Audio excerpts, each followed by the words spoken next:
There's so many facets to this Hollywood shit, man. Just when you think you have it dialed in, there's something else that comes around. And it just fucking throws your whole shit off. It's difficult. It's long. Like, I've been doing this shit for 26 years. Finally getting a shot.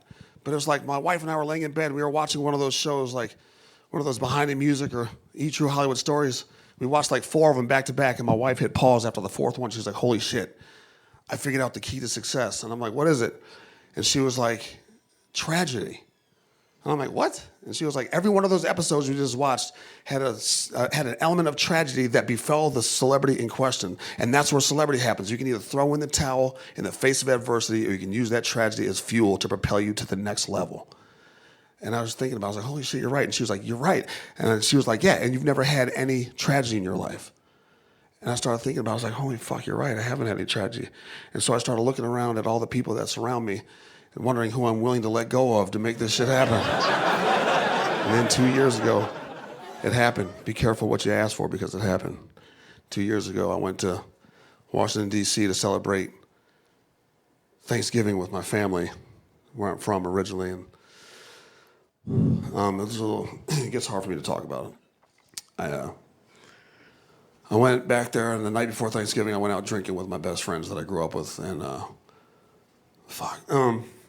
saw my grandma's titties that night, and really, guys? Really? You're just gonna laugh in my face when I'm trying to open up to you? I don't know if you've ever seen your grandma's titties, but that's some tragic shit. Like, I'm ready to make it in Hollywood now. Like, I don't know if you've ever... Have you ever seen your grandma's titties? They're fucking horrendous. My grandma's titties look like 2 horse noses. They're all long and veiny, and one's longer than the other, so it looks like a photo finish. Big brown by a nose.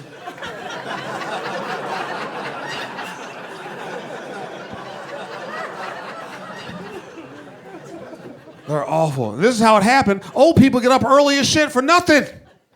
There's no reason for old people to get up as early as they do. I'm sneaking into my grandparents' house at 2:30 in the morning, stumbling drunk. I'm trying to get in the house as quiet as possible to evade detection. I open the front door. My grandmother's standing there. We're face to face, scared the shit out of each other. And I was the... My grandmother's very hunchback. It's got to be hollow because it was very deep and resonant. It was coming from back there. I'm like, Grandma, why are you out of bed at 2:30 in the morning? I heard noise on the front porch. I thought it was the newspaper. At 2:30 in the morning, the shit ain't even printed yet. Go back to sleep, but she won't, because when you're 93, sleep is the cousin of death.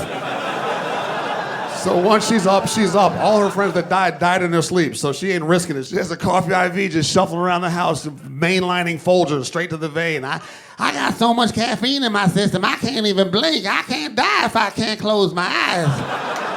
Come on, Grim Reaper, I got something for you, baby. So she's up, and all I want to do is just lay down. I'm like a 4-year-old. I'm just like, I want to just go lay down. Stop standing in the doorway and let me pass. She just wants to ask me a bunch of questions. Who were you hanging out with tonight? Who was there? Were there a lot of fine young ladies in the house? What were you drinking tonight? Who was on the wheels of steel? You're going to wait till 2:30 in the morning when I'm shit-faced to start trying to relate to me?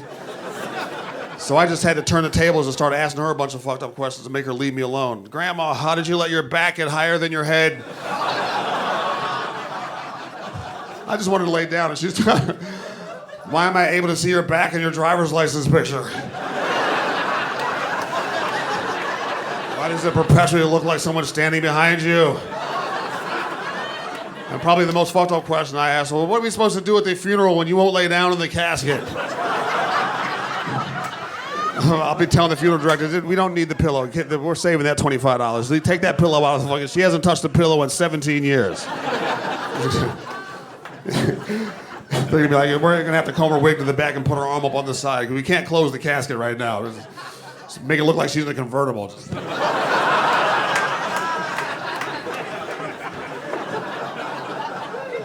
Like she's in a tub.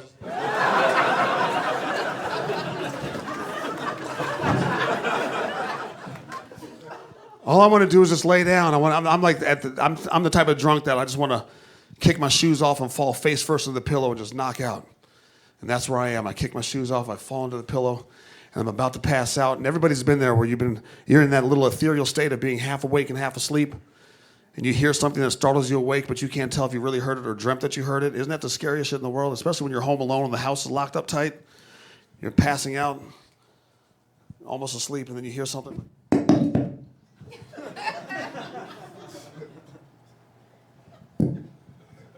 Oh, shit.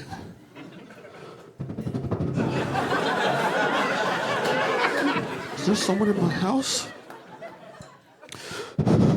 Now, if you're in your living room and you fall asleep on the couch and you hear a noise in the living room, it wakes you up and you're like, what the fuck was that? You might like sneak into the other room and grab a baseball bat or a knife or something and you're like, what the fuck? Is someone in my house? But something about being asleep in bed makes you lazy as shit. This is for your own safety. You won't even get out of bed. You just start greeting the potential murderer. You hear a noise like, hello? Hello?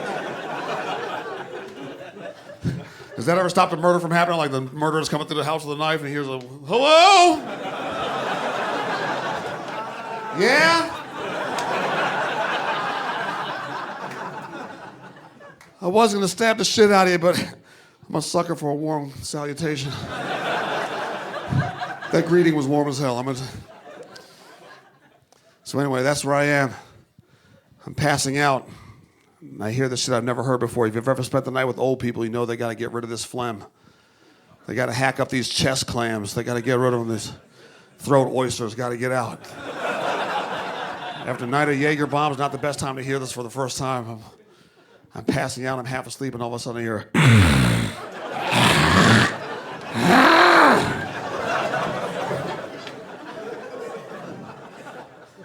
I'm so disoriented, it's pitch black in the room, I'm still doing this. What the fuck is that? A Native American? It's like, oh shit, okay, I must be tripping, wow.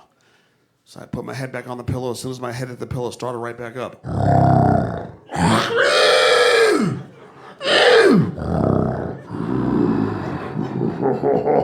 I'm all the way awake now. I'm under the covers like a biatch. What the fuck is that?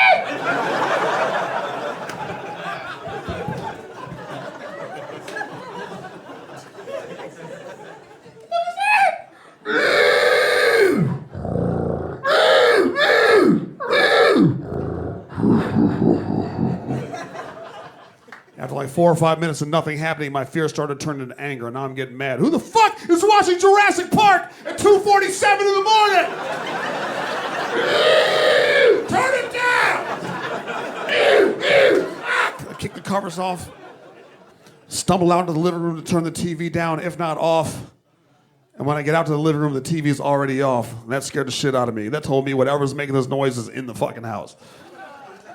And like I said, I'm half black and half white. At that point, my two halves completely separated. The black half of me wanted to get the fuck out of the house immediately. The white half had the insatiable urge to investigate.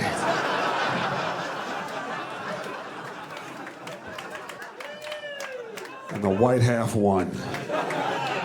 I'm inching my way down the hallway towards the only light on in the house that's coming out of the bathroom. Whatever it is, it's in that fucking bathroom. I don't even know the prayer. I'm just making up shit. Fucking really? I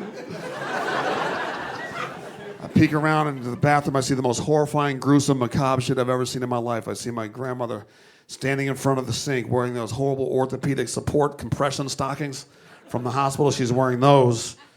And that's it. Choking up lungs. Titties banging it. And the worst part is I'm seeing this happen from the back.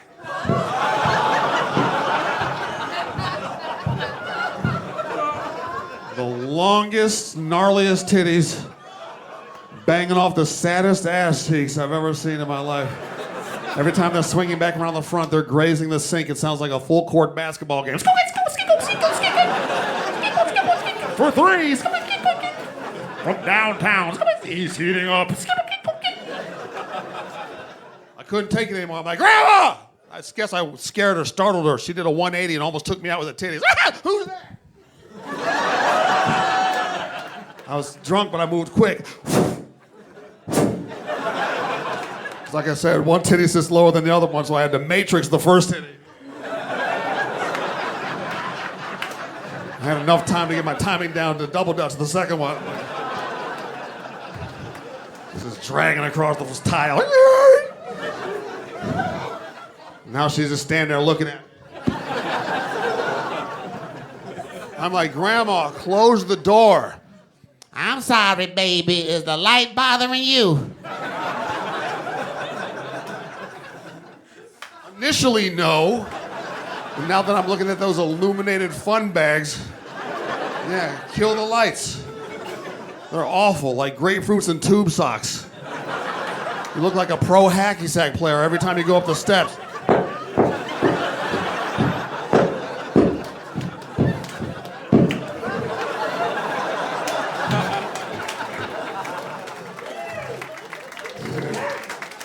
I did those jokes on TV. Don't clap, I'm gonna get in trouble. I already got in trouble for doing those on television one time. She saw me do those jokes. And I told her to watch. It was a huge mistake. She called me the next day, and I just sent it to voicemail because I knew what it was about. I didn't want to hear it. I was in a good mood from the show. I was like, I'm not listening to this shit. Sent it to voicemail, and then later on that night, I listened to the voicemail, and it was enraging. It was like a minute of her yelling at me. And the worst part about her yelling at me about doing the jokes about her titties was that she leaves her name at the end of the voicemail. Like, I have no idea who the fuck it is. Like, it's the big reveal. She was like, I saw your bullshit last night on TV. You talked about my titties for 20 goddamn minutes on national television. What the hell is wrong with you? I know you think everything is a joke, but this ain't no joke. These are my real titties and my real life. I told all my girls from church, my Bible study class to watch my grandson on TV. Now I can't go back to my Bible study classes. All my girlfriends gonna be talking about here comes big, long titty Margaret coming.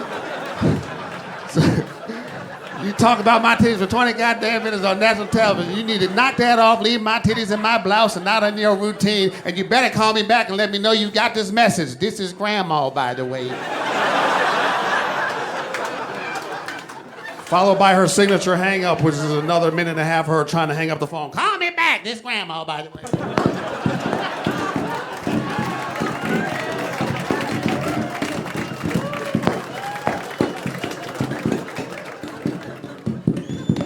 Talking to herself, what the hell going on? My motherfucking. Anyway, guys, you guys have been fantastic. Thank you very much. Thank you so much, guys.